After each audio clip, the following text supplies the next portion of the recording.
चिराग, मांझी और मुकेश सहनी बिगाड़ेंगे नीतीश की गणित। यूपी और बिहार जैसे हिंदी भाषी राज्यों में मिलेगी इंडिया को चुनौती।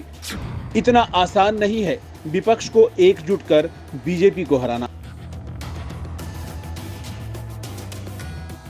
अगले वर्ष अप्रैल मई में संभावित लोकसभा चुनाव की तैयारी में पक्ष और विपक्ष पूरी तरह से जुट गया है। इस बार विपक्ष ने नेशनल डेमोक्रेटिक अलायंस यानी एनडीए को काउंटर करने के लिए Indian national development inclusive alliance यानी इंडिया का गठन किया है। इसकी 3 बैठकें भी हो चुकी हैं। इस बार यूपीए बनाम एनडीए मुकाबला नहीं होगा, बल्कि ममता बनर्जी के अनुसार इस बार एनडीए से इंडिया जीतेगा। वहीं पिछले 2 चुनावों को देखते हुए हिंदी भाषी राज्य इंडिया के लिए बड़ी चुनौती बनेंगे। ममता बनर्जी, नीतीश कुमार, एमके स्टालिन और के चंद्रशेखर राव के साथ होने से इंडिया मजबूत तो दिख रहा है। इसके बाद भी जिन हिंदी भाषी और अधिक लोकसभा सीटों वाले राज्यों से केंद्र की सरकार बनती है, वहां पर इनमें से नीतीश कुमार को छोड़कर अन्य किसी नेता या उसकी पार्टी का 5% भी प्रभाव नहीं है। हम बात कर रहे हैं 80 सीटों वाले उत्तर प्रदेश, 40 सीटों वाले बिहार, 29 सीटों वाले मध्य प्रदेश, 25 सीटों वाले राजस्थान, 14 सीटों वाले झारखंड, 11 सीटों वाले छत्तीसगढ़ और 5 सीटों वाले उत्तराखंड राज्य की। बीजेपी ने इन सभी राज्यों में पीएम मोदी के दम पर परचम लहराया है। यहां तक कि बीजेपी ने तेलंगाना में भी सेंध लगाकर पिछले चुनाव में 4 सीटें जीती थी। अगर 2019 के लोकसभा चुनाव पर नजर डाली जाए तो उपरोक्त हिंदी भाषी राज्यों में बीजेपी ने कुल 204 सीटों में से 156 सीटें अकेले दम पर जीती थी। बिहार को छोड़ दें तो कहीं भी बीजेपी का वोट परसेंट 50 या उससे अधिक ही रहा है। इसमें राजग के गठबंधन के साथी नहीं है।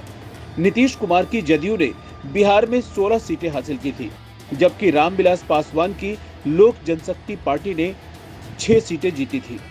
उत्तर प्रदेश में अपना दल को 2 सीटें हासिल हुई थी। 2014 के लोकसभा चुनाव से तुलना की जाए तो बीजेपी का प्रदर्शन सीटों और वोट परसेंटेज दोनों के मामले में सुधरा है। हाँ, उत्तर प्रदेश में 2014 की तुलना में सीटों में गिरावट आई थी। 2014 में बीजेपी को 71 सीटें मिली थी, जबकि 2019 में 62 मिली। बीजेपी को 9 सीटों का नुकसान झेलना पड़ा। इंडिया गठबंधन में कुल 26 दल शामिल हैं, जिसे देखते हुए बीजेपी नेतृत्व वाले एनडीए ने भी घटक दलों की संख्या बढ़ाते हुए 38 कर दी है। हालांकि इंडिया और एनडीए दोनों में कई ऐसे दल भी शामिल हैं जिनके पास एक भी लोकसभा सीट नहीं है। इंडिया गठबंधन में शामिल 5 ऐसे दल हैं जिनका एक भी सांसद नहीं है। टीएमसी के सांसद डेरेक ओब्रायन की माने तो दिल्ली में एनडीए की ओर से मीटिंग में बुलाए गए 30 दलों में से 8 ऐसे दल थे जिनका एक भी सांसद नहीं है। इसके अलावा 9 पार्टियां ऐसी थी जिनका सिर्फ एक एमपी है, जबकि 3 पार्टियों के लोअर हाउस में महज 2 सांसद ही हैं। इसके बावजूद अपने क्षेत्र में उनका वोट बैंक होने के नाते उन्हें गठबंधन में शामिल किया गया है।